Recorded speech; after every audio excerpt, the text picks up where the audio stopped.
Hello, everyone, and welcome to Dream Leapers with Harriette Cole. I want to tell you, I'm excited today. I'm happy today.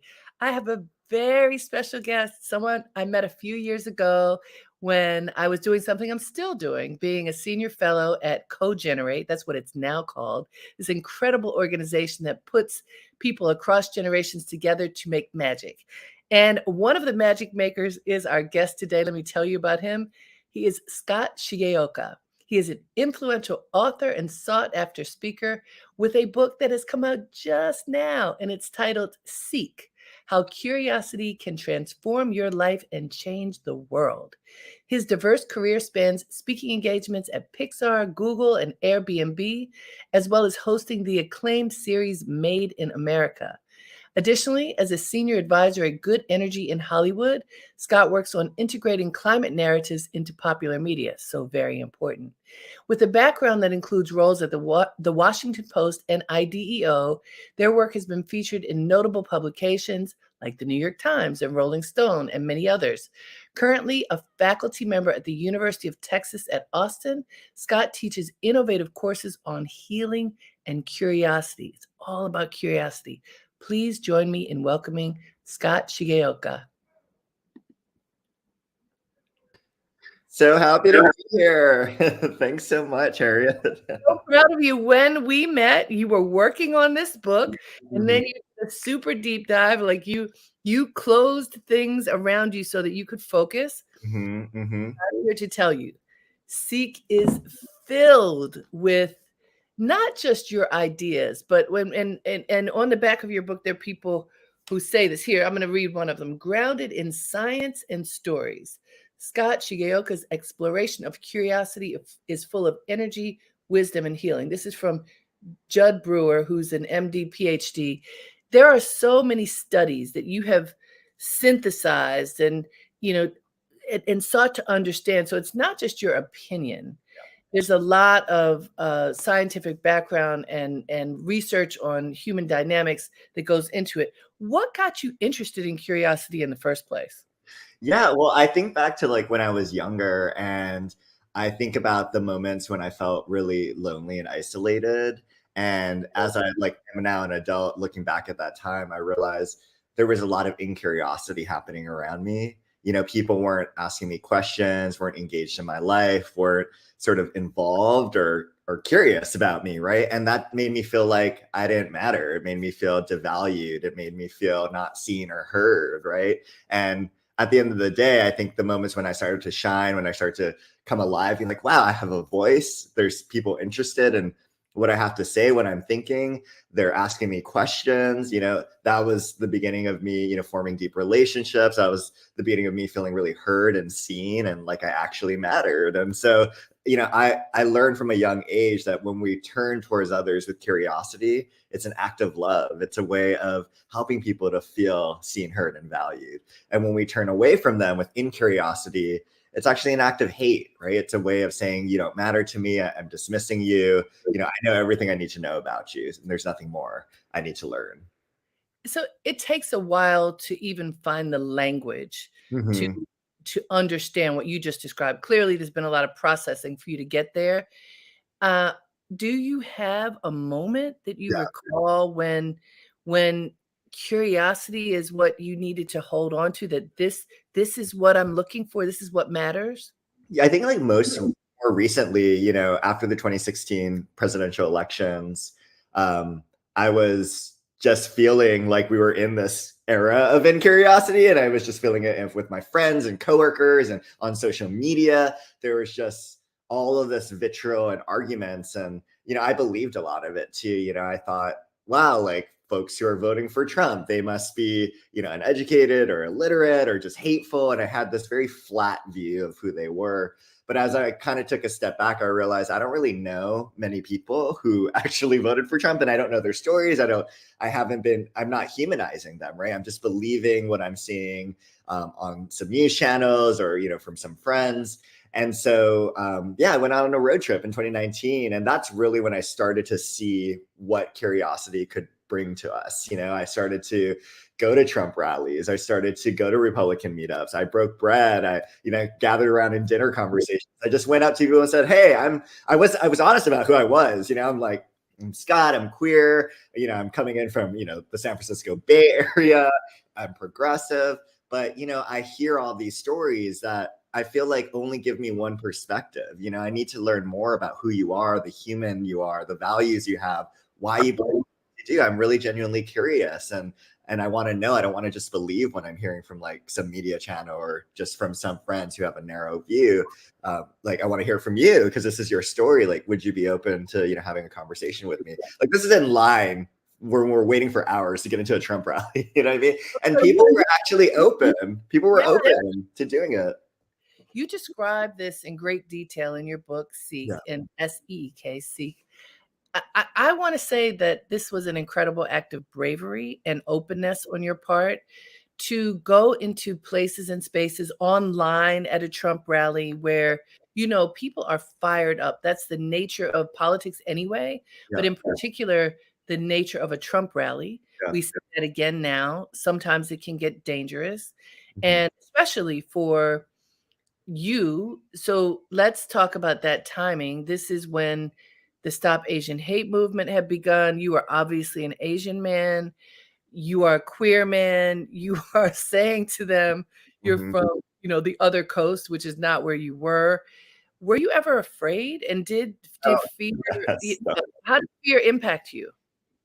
Oh my God, yes, I was so fearful. I mean, there's a lot to be afraid of when you look out at the world and you see the violence that's happening to the LGBTQ community, especially trans folks in our community, trans folks of color in particular, and just seeing everything that was happening, especially which ramped up in COVID, with violence and hate towards Asian folks in our country. I mean, it's really fearful. It's a fearful time, and I would be lying to you if I said I wasn't afraid. And I had friends who told me, you should probably bring a gun or you should bring like a knife or pepper spray, because they're really worried for me, not, but I I think that it wasn't an act of bravery, because for me, bravery is, to do something with fearlessness. To me, it was an act of courage. I recognized that the fear was there, but I still marched forward anyway, because I knew that it couldn't be that every single person that votes for Trump, half of the country,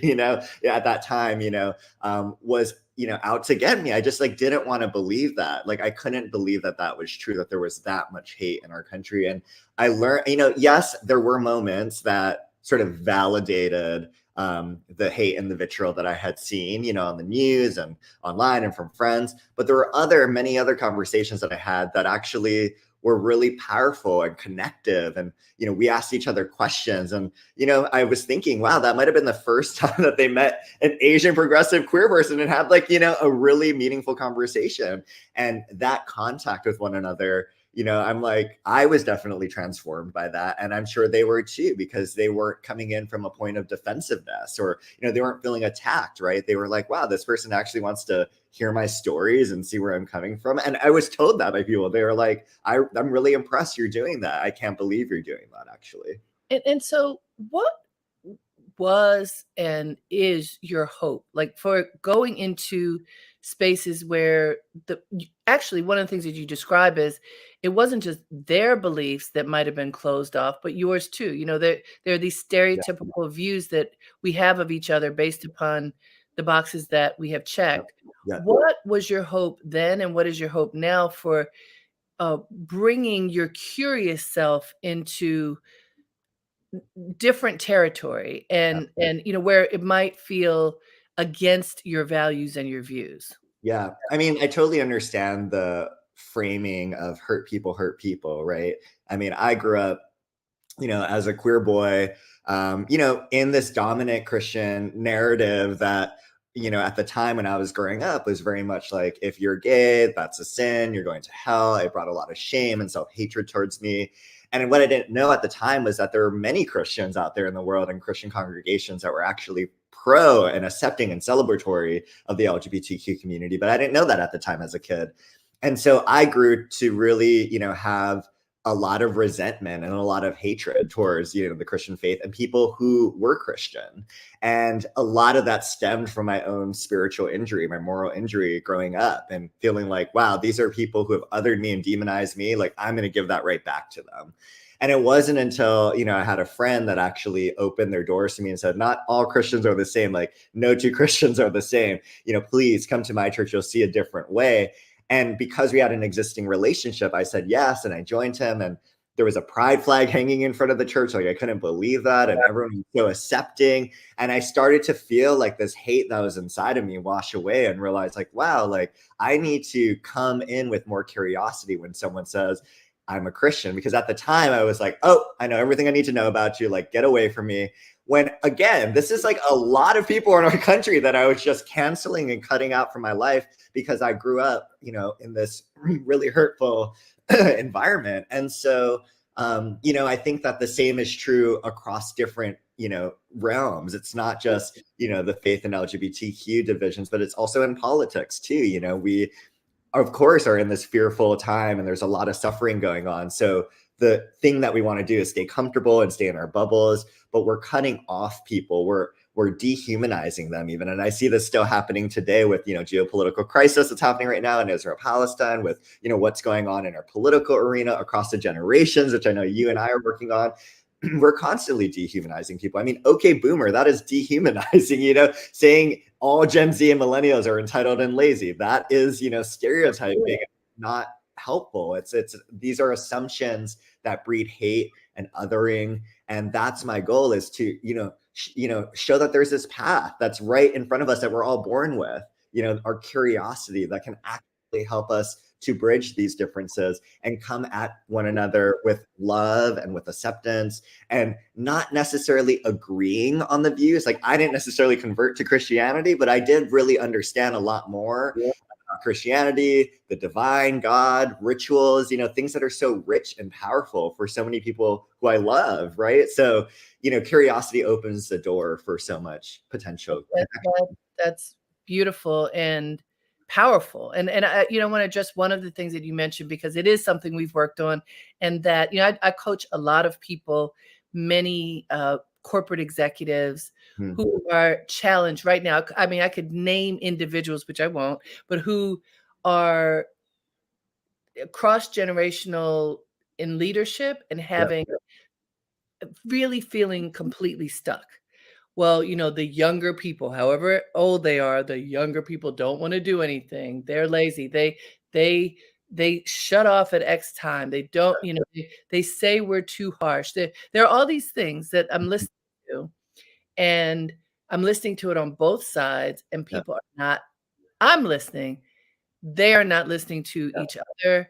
They are getting dug in, and it actually is at a critical point in our country and in our culture, in order to get work done, because people are getting stuck in my way of doing something. So when we have a chasm like that, because I know you've done a lot of work in this space, and I'm sure that people who are tuned in right now, somebody's saying, "Oh yeah, I know that." Is, they think this, no, but they think that. And then they're at odds like that, work isn't getting done, or if it is, it's not productive because there's a lot of constriction around it. What does your work tell you that you can offer to people? Because there are many suggestions on what we can do. What do you suggest to people who are in that space and who are hardened and cannot hear?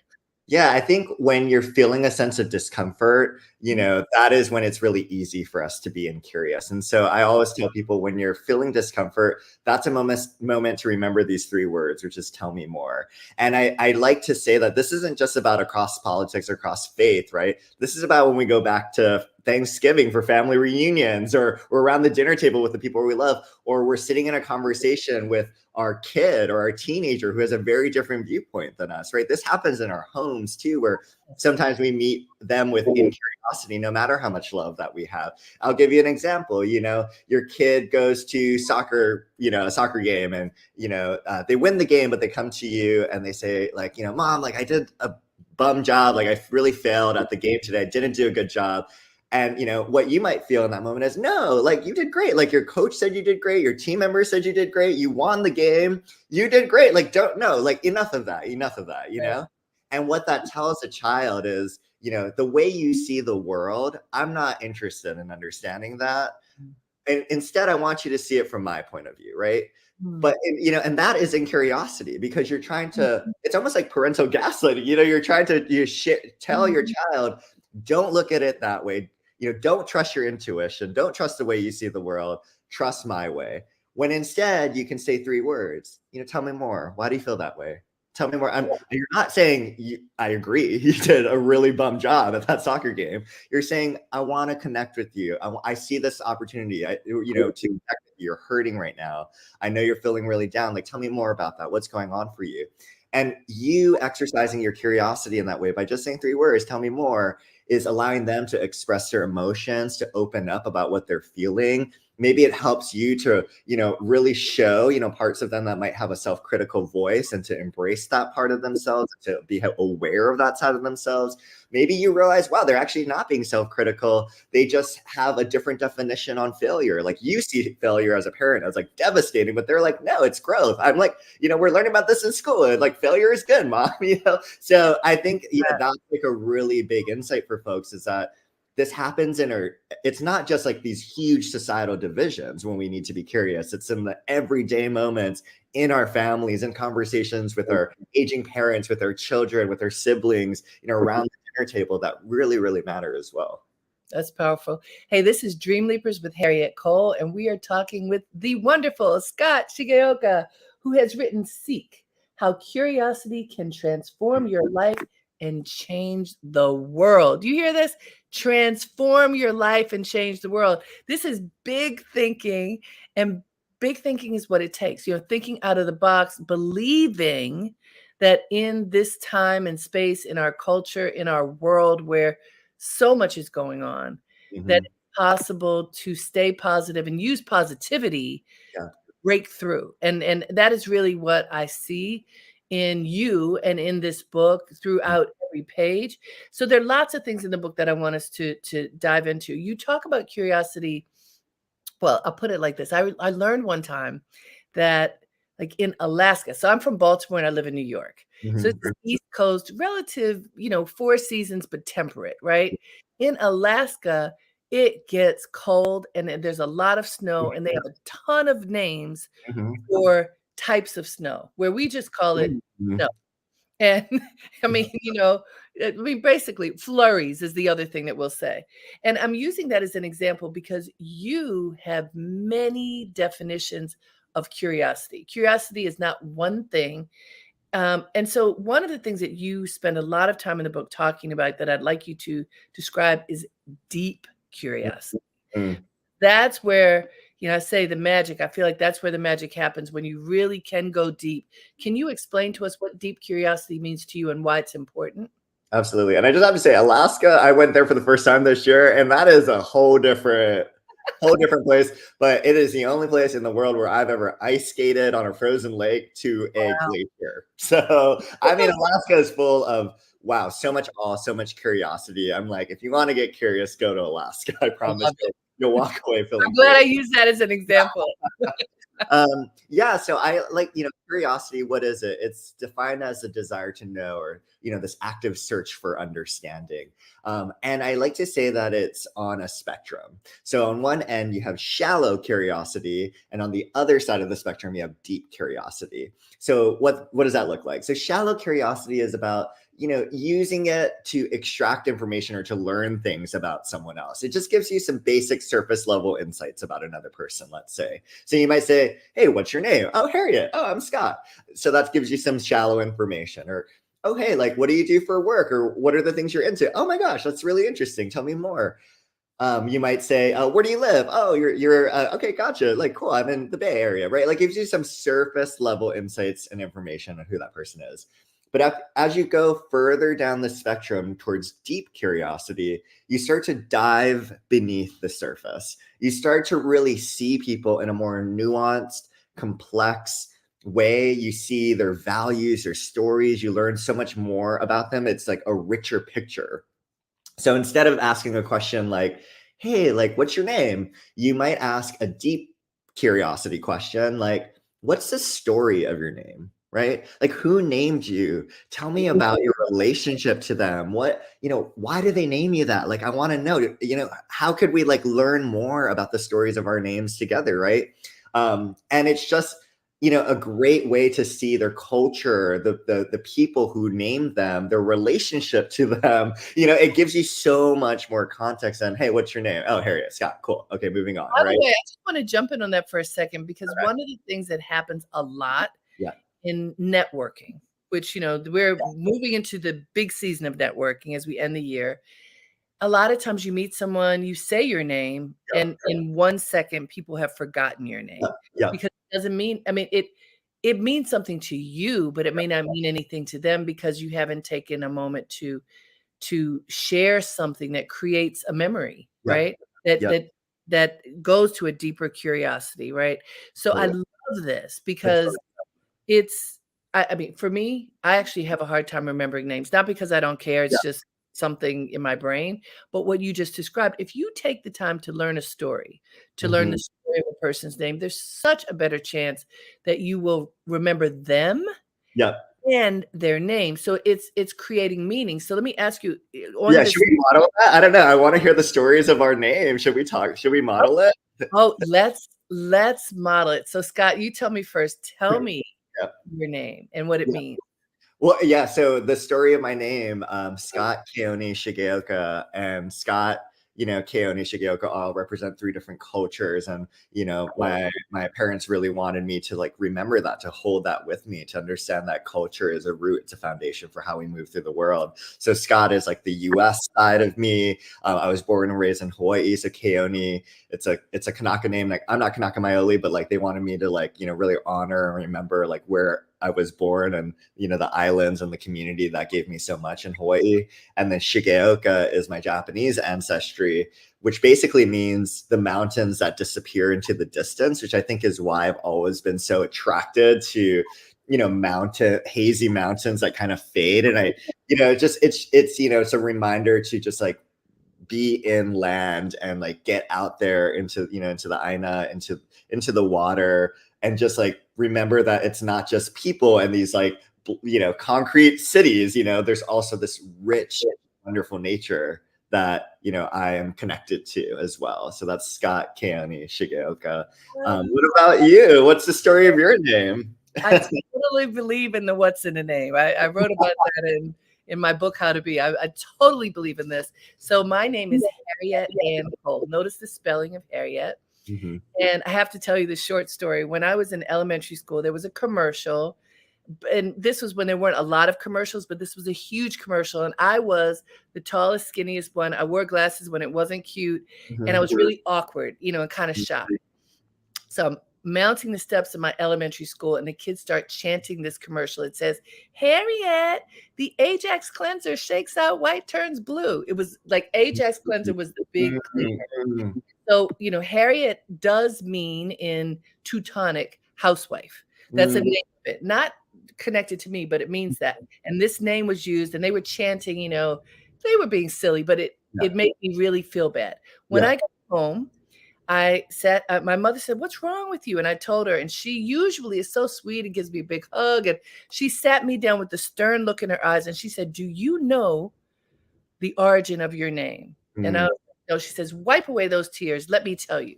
So my father's name is Harry Augustus Cole. I'm Harriet Mm. Ann Cole. Choose Mm. a name for your father.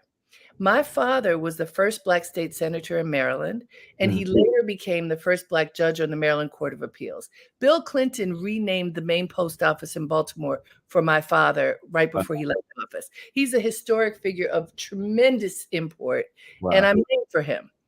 So Mm. she's you're named for your father. But if that isn't enough, you are also named on my side of the family for your great great grandmother, who was Harriet Ann, spelled like Harriet is spelled. She was a formerly enslaved woman who Mm. bought who had we have her emancipation papers. Mhm. She walked from Calvert County, Maryland to Annapolis, Maryland, which is the capital, but also where the port is, Yep. she saved money and walked 40 miles to buy back her husband and children when Wow. they were on the auction block right before they were gonna be sold off to go somewhere. So Wow. my mother says, uh, "The next time somebody asks you about your name, you need to be proud to own your name and know that from both sides of your family, you represent greatness, and you better learn to live up to your name." I love it. Oh my God. Yes, Mama. I'm Yes, so like mama, that. right? And so I thank you for asking, right? Wow. So you just learned something really important. And by the way, Powerful. my daughter, we have a almost 20-year-old whose name is Carrie Emmanuel Cole Chinsey. Mm, Carrie, my mother's side, that's my grandmother's name. mm, mm, Emmanuel, my husband's side, his great-grandfather's name. mm. Cole, my family name. Chinsey, his family name. Wow. All the names Wow. combined. So So beautiful.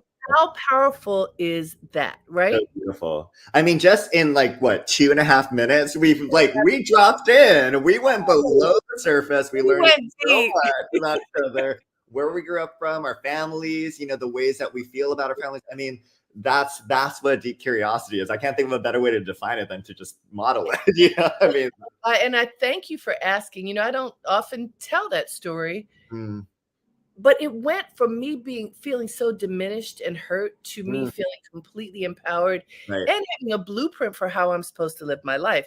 This Yeah, was when I was a little girl, you yeah, know? And so I wanted to ask you as it relates to this, because we really are in a culture of surface communication. yeah, yeah. That's true. And what we don't wanna do, and you pointed out, that was like 2.5 minutes. I don't think you recommend this, nor do I. We aren't recommending that you kidnap somebody at a cocktail Mhm, party for 10 mhm. minutes so that No, you have a meaningful mm-mm, conversation. no. How can people have meaningful, Yeah. deep curiosity quickly? Yeah, yeah, yeah. Well, I think yeah. I thank you so much for pointing that out. That like shallow curiosity isn't bad. It's like the ocean. You don't look at the shallow water and be like, Psh, Right. like, ain't nothing about that shallow water in Read that the shallow ocean. water. Like, no, it's beautiful. I can play in it. I wade in it. And yeah, it might not have like the deep sea fish and the coral and all the other things that you might see in the deeper end, but it's still just as important, just as beautiful. And it's the gateway to get out into the deep end, to build comfort in yourself in the water, to get more familiarized with it so that you can go into the deep end, with more security and more confidence. And so the same is true for curiosity, right? You got to wade in the shallows as well. And Mhm. that opens up the door for deep curiosity. You don't just go up to someone at the cocktail party and say, all right, tell me what the hardest, most challenging, traumatic moment of your childhood is. Go, like before you even like learn their name or the story of their name or build trust or relationship, there might be a minority of people who are down to go that deep that quickly, with a stranger. But many people, really need the time and the trust and the relationship in order to do that. So that's the big thing to always remember is that, curiosity isn't deserved, it's earned, right? Just because you ask a question doesn't mean that someone else has got to answer, that your curiosity about, someone's culture, their hair, what they do in their private time. You don't, if they have a boundary, like I'm sorry, like you have to respect that. I'm not actually sorry. I think we should respect boundaries. So that's really, really important. But I think a lot of people, like you said, are craving connection. They're craving. They're like, I want to go deeper. I don't want to just be on the shallow level stuff. Like I'm the person that like wants to talk about things that's substance on a party. Like I want to talk about what you're really hoping for and yearning for, and like what you're struggling with. And I want you to know you're not alone. And I want to be there for you. And I want to share parts of myself too, and be vulnerable. Right? I think that's what we're all craving. So coming in with that mentality of I've got to earn this curiosity. I'm going to build trust and a relationship, but then to be courageous to ask those questions, even if it feels a little uncomfortable or unnatural for you, which it will feel in the beginning, because curiosity is a muscle, just like it's going to feel weird to go running if you've never done it before. I'm not asking you to run a marathon on your first day. I'm just saying, run around the block, and you just try one question, one deep curiosity question, like, what's the story of your name, at that next cocktail party or that next conference, and just see how that feels for you, for that person, and then you'll probably find, just like we modeled, it's a really joyful, enjoyable, connective, enlightening experience. And that encourages you to do it again and again and again. I love that. Hey guys, this is Dream Leapers with Harriette Cole. We are talking with Scott Shigeoka. His book, Seek How Curiosity Can Transform Your Life and Change the World. This is such a powerful book. There's so much in this book, I want to tell you. And one of the things that I started doing was just flipping to different pages. Well, what am I going to learn on this page? What am I going to learn in this section? And the way the book is organized, you can do that. So there's a lot of depth. So you can go through and learn about the studies and their framework, but also there's lightness in there, and there are all these pullouts, and you can find a lot of different things. I want to share this. You're saying what we said thus far made me think of another story. Mm-hmm. And very, very often I talk about my mother. I should tell you, she just turned 94. She's amazing, and she is like a fountain of positivity. Mm-hmm. So one of the things that I learned early on is that she's like, if you don't have anything good to say, don't say anything at all. That's a classic. Mm-hmm. But also, if all you're feeling is negative, like stay home and get your act together before you go back out. When you're talking to people, don't share the negative, share something else. So how I have framed that recently, Mm-hmm. contemplate this all the time. Like when people ask you this common question, what do you do? Or what are you up to? Amazingly, people contract. They often feel like, the less than comes in. Well, I don't have anything to say. Mm-hmm. Even if what they're doing is amazing, they suddenly feel they shrink. Yeah. So the question that I've started asking is, I tell my clients, ask yourself, the question you can answer is, what excites me now? Right? Because Love. I love anything, that. right? And so I'm wondering for you, through the lens of curiosity, would it be, what are you curious about now? Yeah. What could a question be that could get people to open up as they're talking to others? Well, I think even the question of what's exciting you right now is an act of curiosity, right? Because like you have to ask yourself to say, like, what am I actually excited about? Like, what is getting me fired up? What's making me feel alive? What's making me feel like I'm flourishing right now? And what's really nice about that question of like, what's exciting me right now is, that to me isn't minimizing or contracting, right? When I'm thinking in a curious way and I'm thinking about what's exciting for me right now, that feels very expansive. Like I want to throw my arms out and wide, and like the world is open, my heart is open. And I think that's the beauty of that kind of question. The other thing I'll say is that we often think about curiosity as, how do we get curious about another person, which is how we've been talking about it, for most of the conversation. But what I also talk about in the book is curiosity in a different direction, inward towards yourself, is critical. It is so important, and I think that was really what your mom was saying to you, right? It's like, hey, you get curious about your name and remember, like, that is where you find your strength. That is where you find, so much about where you come from and how to move through the world, right?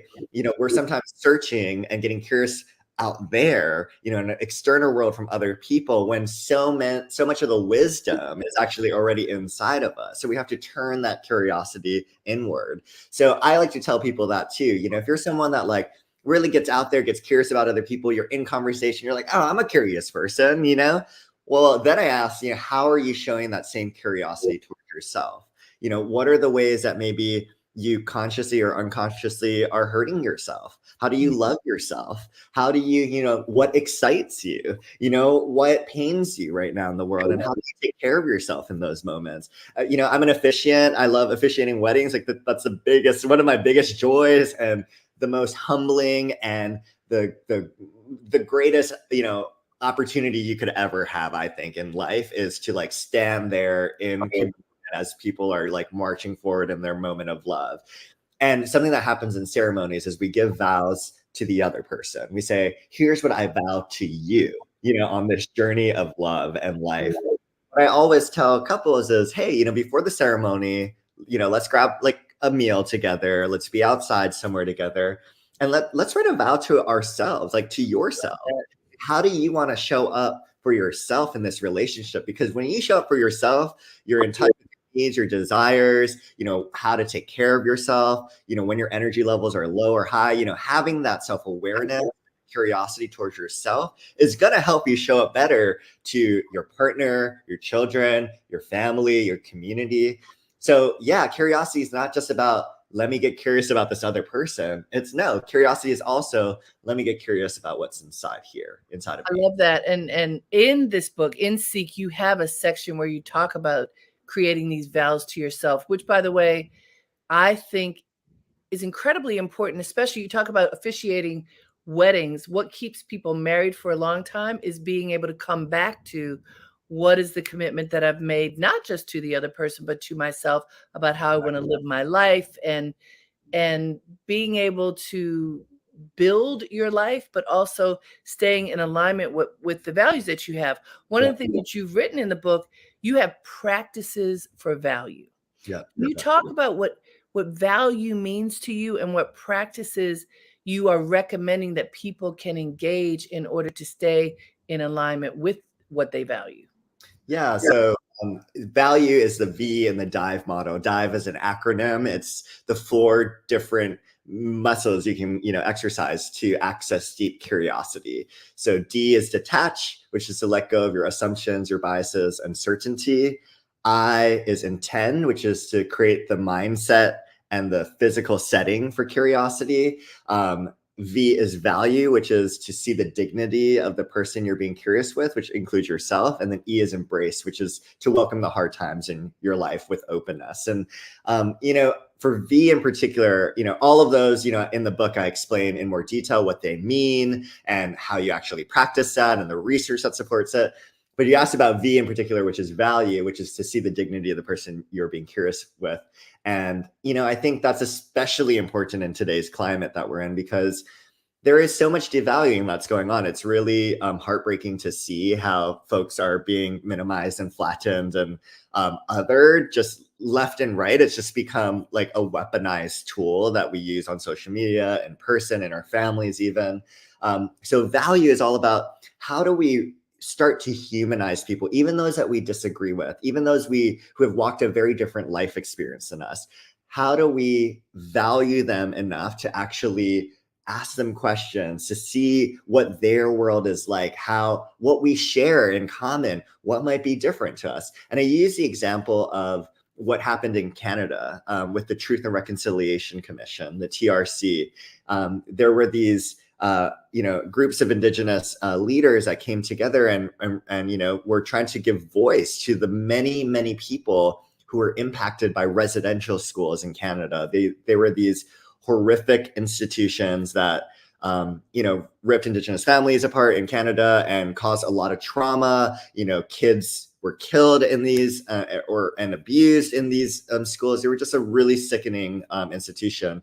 And their recent history, the last residential school closed in the 1990s in Canada. So, they went around and they had all of these connections and powerful stories from survivors of these residential school systems, First Nations, Métis, Inuit people.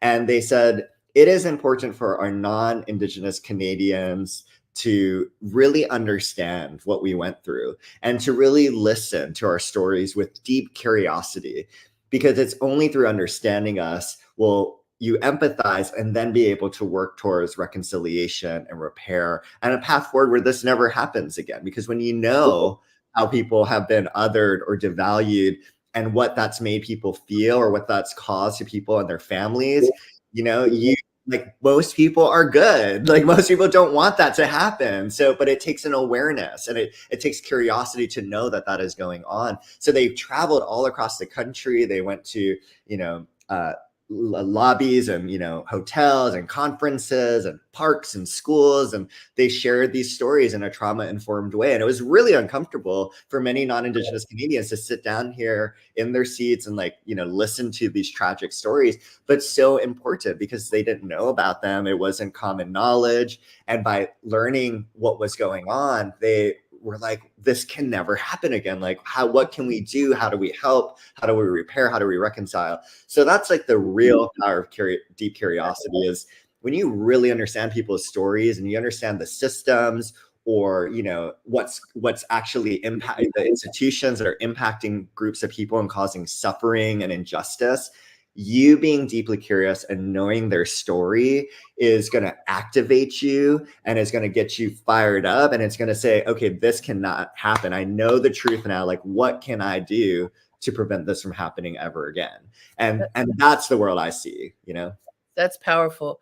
There are a couple other kinds of curiosity that I think are worth addressing, as we talked about the snow and different kinds of curiosity. I want you to define for us, I'll say the two and then you could explain it: predatory curiosity and performative curiosity. Things that we don't necessarily think, like deep curiosity, yes, but there are other kinds. Predatory and performative are two of them.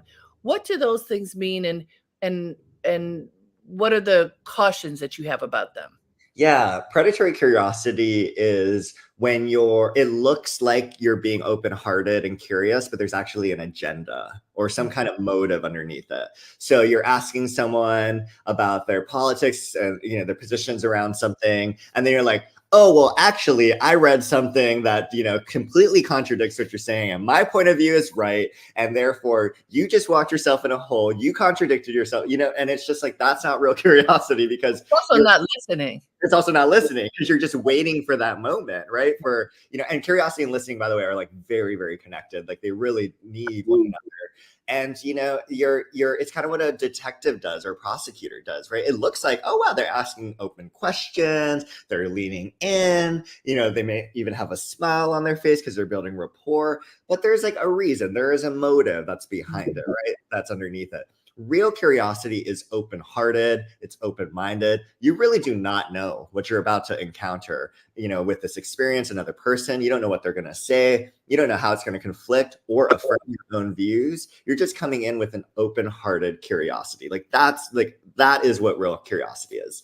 And then performative curiosity is, you know, when, you know, this happens a lot on social media. You know, you have a video of, you know, like, I'm going to get curious about, you know, the neighbor that lives next door to me. And then you like take a video of it and it's like, wow, it's all great. It gets a bunch of likes. People are like, oh my gosh, that's so great that you're doing that. But then you like never see that neighbor again. Or when they like want you to hang out on their stoop or like, you know, actually like, you know, do something together, like the barbecue, the block party, you never show up, you know? And so that's performative. It's when, you know, you're showing that you're curious for like an audience, but it's not genuine. And people can feel genuine. Like when you're using performative curiosity towards someone, they're going to feel it. Like they're going to be like, there is something about here that just does not feel right. It's not clicking. You know, like we have strong sense of characters, like most of us. So, you know, I always say you got to come from a genuine place, you know, and you might be performing performative curiosity when a colleague comes back from a work trip or not a work trip, but a family trip. You know, they go to like Italy or something and you're a little jealous actually, but you're like, oh, how was your trip? You know, like I want to hear about it, but you're not actually like genuinely interested. That is not necessarily going to lead to the benefits or the happiness or the connection that I'm talking about. But maybe like you're like really interested in food. And actually that's all you care about. Like, you know, come from that place with your questions, you know, say, what was the best meal that you ate? Or like, what did you guys cook together? Like, was there like a fun, like food experience you had? Because then it's coming from a genuine interest that you have. They feel that and they get to open up and share more about their experiences. And that creates more of that connection that, you know, you're hoping I like for. that. I like that because these things happen all the time. And where can you find a connection if perhaps you aren't interested in most of the things that a person is going to talk about? It can be difficult and you can shut people off simply because you don't think you care. You don't think you have enough time to figure out how to care. Yep. And it's like, well, you know, let me just not care or not listen. And I want to get into that in a second. Let me remind folks, this is Dream Leapers with Harriette Cole. We are talking with Scott Shigeoka. Isn't it a wonderful conversation? He has written this book, Seek: How Curiosity Can Transform Your Life and Change the World. I just want you to hear this again because it's so big. How curiosity can transform your life and change the world. If you really take that in and recognize that you can have impact not only on yourself, but on the world, this is claiming a sense of power for yourself that I think is really important now. I've talked to a number of people in recent days and weeks, Scott, who are like, oh, there's so much awful stuff going on in the world. You know, like, does my vote matter at all? Mhm. Does my desire to stand up and say something matter? And I know you do a lot of work with the environment. You know, Yeah.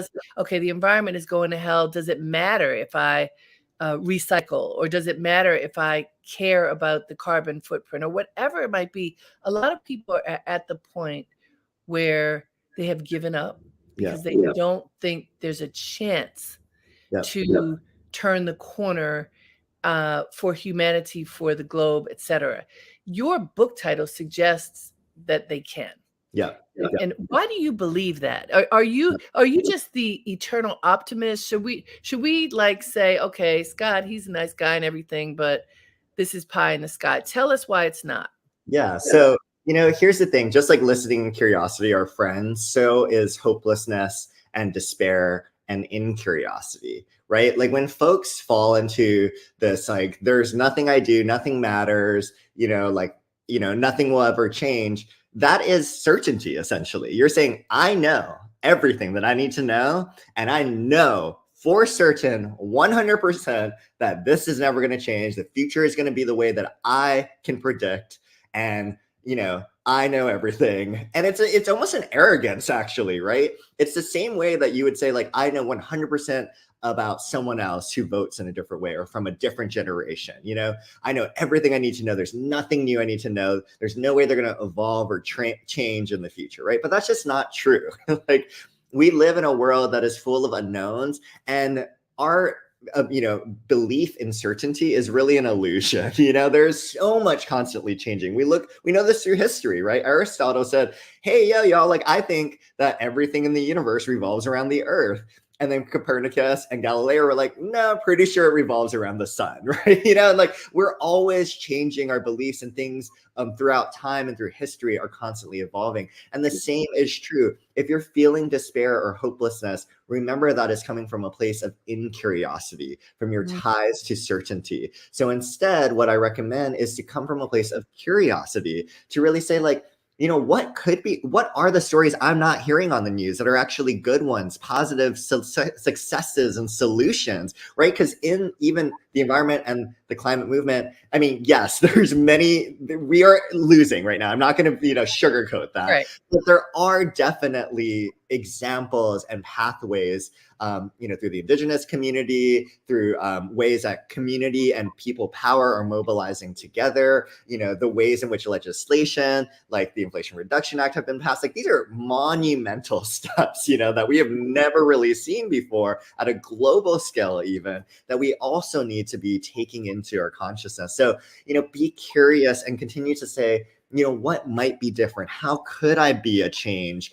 How can I inspire the next generation? How can I make the world that I live in a little less sucky for the next generation to inherit, right? And those things really matter. And when you're curious in that way, not only do you, actually act, and like, not only do you feel agency in your life again, but it also reduces that sense of hopelessness and despair, and it brings about possibilities and optimism. And it doesn't have to be the toxic positivity or optimism. It's just a grounded optimism that you're able to hold not only what's going wrong, but also what's going right. I love that. You say in the last chapter of your book that curiosity is contagious. Mm-hmm. And I love the thought of that. There's something that you suggest that people can become. And in these couple of minutes that we have left, I want you to describe this. You say, become a courage doula. Yeah. What does that mean, and how do you do that? Well, one of the biggest things that I learned, going back to fear, is that one way of transforming our fear is to be curious. And we know this because if you think about phobias, right? Phobia of spiders, right? You get more curious about it. You think about a spider in your head, you look at it on a piece of paper, maybe you see it in a glass case somewhere. And the more and more you get curious about it and come into contact with it and think about, where do these stories come from, of me hating spiders or being afraid of them, like, you know, when they're important for the ecosystem, right? You coming into contact with it more and being more curious about it can actually reduce your fear, right, for that phobia. And so that's, you know, called contact therapy. But the same is true for, you know, something like death, right, which is a very anxious and fearful experience for many of us, the end of life, you know, and end of life anxiety is a real thing that people feel at the end of their lifespan.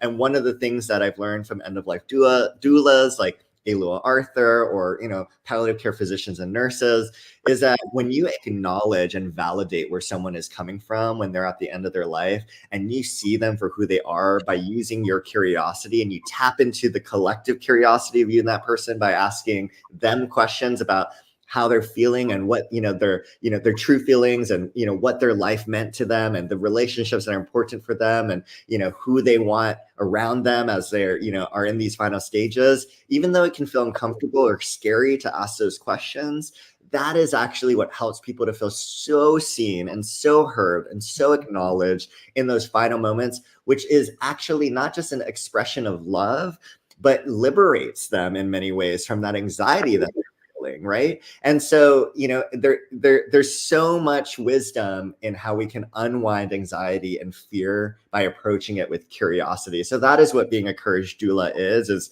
step into the discomfort, be courageous. Yes, there will be fear. It is not fearlessness or bravery.